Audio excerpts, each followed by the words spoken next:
Boa tarde, turminha. Tudo bem? Então, vamos lá para nossa aula de história. Vamos abrir a apostila na página 15. Capítulo 5. As diferentes formas de registrar a história. Fontes materiais e imateriais.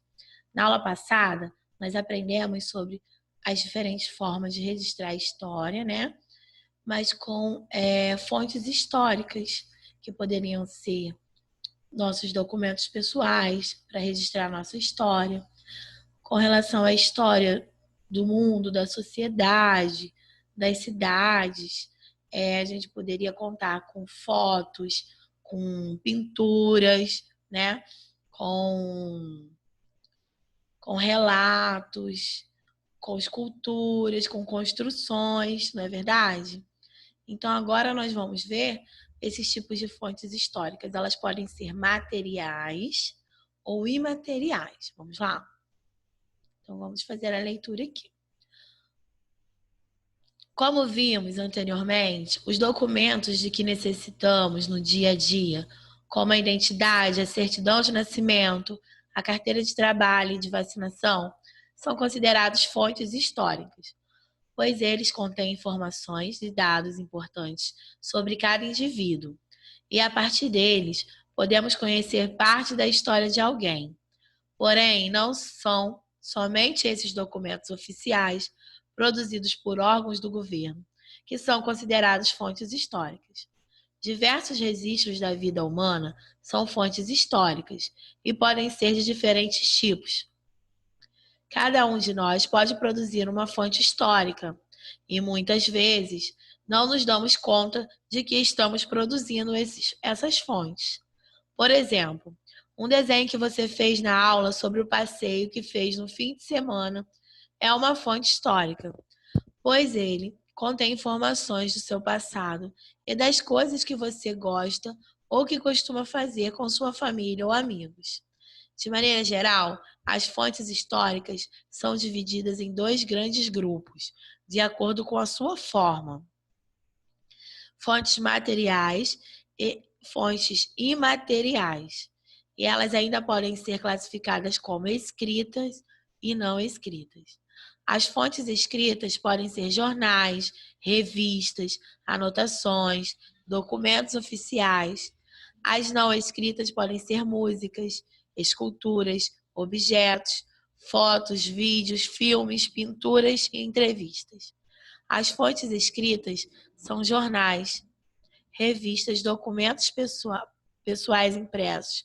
As fontes materiais não escritas podem ser objetos, utensílios, ferramentas, pinturas e esculturas. Já as fontes imateriais são as tradições culturais de um povo. Por exemplo, vamos ver o que o Filipinho está falando. Então, aquela foto que tiramos no passado, no passeio da escola, com nossos coleguinhas de sala, quando viajamos com nossa família, é uma fonte histórica? Sim. As fontes culturais também podem ser, gente, para caminho a gente pode ter uma fonte cultural, por exemplo, tem uma festa que acontece todos os anos que chama Feira Cultural. Vocês já devem ter ouvido falar, vocês já devem ter ido, né? E essa feira, ela é uma festa que foi organizada há muito tempo atrás, há muitos anos atrás, por um grupo de jovens que queriam juntar músicos locais, né, músicos da cidade, e fazer ali um evento. E com o tempo isso foi crescendo e foi virando uma tradição da cidade, né?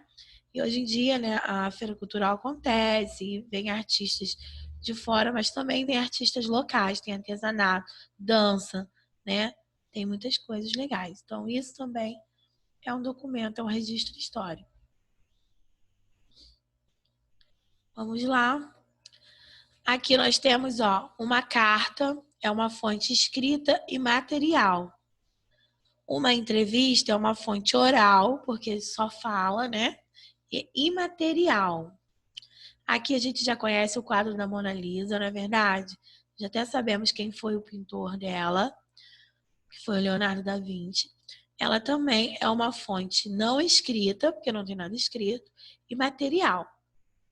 Agora, vocês vão fazer essas atividades aqui, ó. Número 1. Marque com o X as imagens que mostram fontes históricas escritas.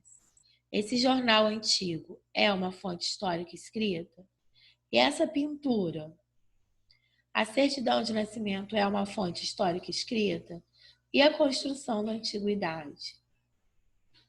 Bom, por hoje história é só isso.